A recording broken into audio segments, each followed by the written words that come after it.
வணக்கம். வேளாண்மை பணிகளை எளிதாக்க கோரி உதவி வேளாண்மை அலுவலர்கள் சங்கம் சார்பில் முக்கிய தீர்மானங்கள் நிறைவேற்றப்பட்டுள்ளன.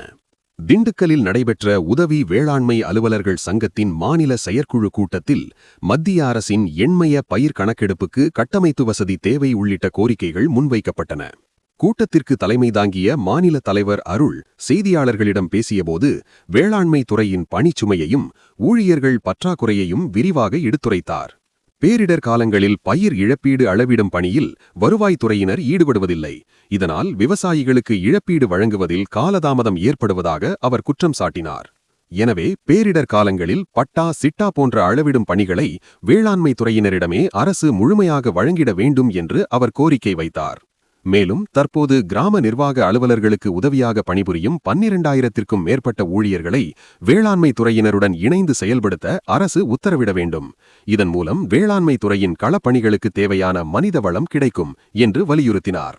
மத்திய அரசு கொண்டு வந்துள்ள எண்மய பயிர் கணக்கெடுப்பு பணிகளை மேற்கொள்ளும்போது கிராமப்புறங்களில் அலுவலர்கள் பணியாற்ற தேவையான போதுமான கட்டமைப்பு வசதிகளை மத்திய அரசு ஏற்படுத்தி தரவில்லை. இதனால் பணிச்சுமைகள் ஏற்படுகின்றன என்றும் தலைவர் அருள் சுட்டிக்காட்டினார். இந்த கூட்டத்தில் இந்த கோரிக்கைகள் அடங்கிய பல்வேறு முக்கிய தீர்மானங்கள் நிறைவேற்றப்பட்டதாக தலைவர் அருள் தெரிவித்தார். நன்றி.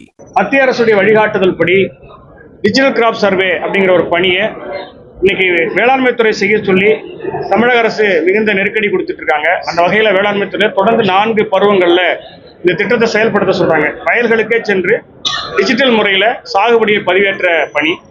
ஆனா இந்த பணியை 16,167 கிராமங்கள்ல 4,085 பேர் கொண்ட அலுவலர்கள் திட்டப்பணிகளுக்கு இடையில எங்களால் செய்ய முடியாது அப்படிங்கிற கருத்தை நாங்கள் தொடர்ந்து வலியுறுத்திட்டே வரோம்.